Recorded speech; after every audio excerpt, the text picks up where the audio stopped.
భారతదేశం 2025 సంవత్సరంలో జపాన్ను వెనక్కి నెట్టి ప్రపంచంలో 4వ అతిపెద్ద ఆర్థిక వ్యవస్థగా మారబోతుంది. అంతర్జాతీయ ద్రవ్యనిధి తన తాజా వరల్డ్ ఎకనామిక్ అవుట్లుక్ పేరిట నివేదికలో ఈ వాదనను చేసింది. అంచనాల ప్రకారం భారతదేశం నామినల్ జీడీపీ 2025లో $4.187 ట్రిలియన్ చేరుకుంటుంది. ఇది జపాన్ అంచనా వేసిన $4.186 ట్రిలియన్ జీడీపీ కంటే కొంచెం ఎక్కువ. అంటే ఒక టఫ్ కాంపిటీషన్లో భారతదేశం ఇప్పుడు జపాన్ను అధిగమిస్తుంది. 2024 వరకు భారతదేశం ప్రపంచంలో 5వ పెద్ద ఆర్థిక వ్యవస్థగా ఉంది. కానీ IMF ప్రకారం 2025లో భారతదేశం జపాన్ను అధిగమించి 4వ స్థానానికి చేరుకుంటుంది. అతి ముఖ్యమైన విషయం ఏంటంటే భారతదేశ ఆర్థిక వ్యవస్థ పరుగులు ఇక్కడితో ఆగదు.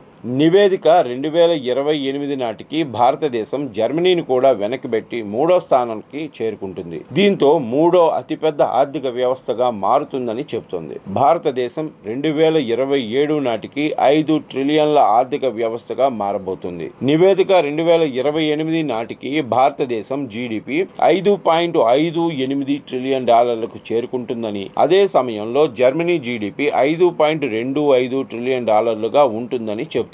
2025 టాప్ 10 ప్రపంచ ఆర్థిక వ్యవస్థల జాబితాలో భారతదేశం 4వ స్థానంలో ఉంటుంది. దీనివల్ల దాని ఆర్థిక స్థాయి మరింత బలపడుతుంది. అంతర్జాతీయ ద్రవ్యనిధి నివేదిక ప్రకారం అమెరికా $30.5 ట్రిలియన్ జీడీపీతో మొదటి స్థానంలో ఉంటుంది. అయితే చైనా $19.2 ట్రిలియన్ ఆర్థిక వ్యవస్థతో 2వ స్థానంలో ఉంటుంది. జర్మనీ 3వ స్థానంలో ఉంటుంది. దీని అంచనా వేసిన జీడీపీ $4.74 ట్రిలియన్. ఆ తర్వాత 4వ స్థానంలో భారతదేశం ఉంటుంది. ఇప్పుడు అంచనా ప్రకారం ఆర్థిక వ్యవస్థ $4.18 ట్రిలియన్ ఉంది.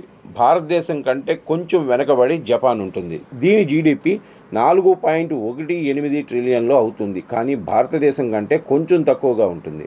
ఆ తర్వాత యునైటెడ్ కింగ్డమ్ 3.83 ట్రిలియన్లతో 6వ స్థానంలో, ఫ్రాన్స్ 3.21 ట్రిలియన్లతో 7వ స్థానంలో, ఇటలీ 2.42 ట్రిలియన్లతో 8వ స్థానంలో, కెనడా 2.22 ట్రిలియన్లతో 9వ స్థానంలో మరియు బ్రెజిల్ $2.12 ట్రిలియన్ల ఆర్థిక వ్యవస్థతో 10వ స్థానంలో ఉంటుంది. 2025లో కూడా అమెరికా, చైనా ప్రపంచంలో అతిపెద్ద 2 ఆర్థిక వ్యవస్థలుగా ఉంటాయి. IMF దశాబ్దం చివరి వరకు ఈ పరిస్థితి కొనసాగుతుందని చెబుతోంది.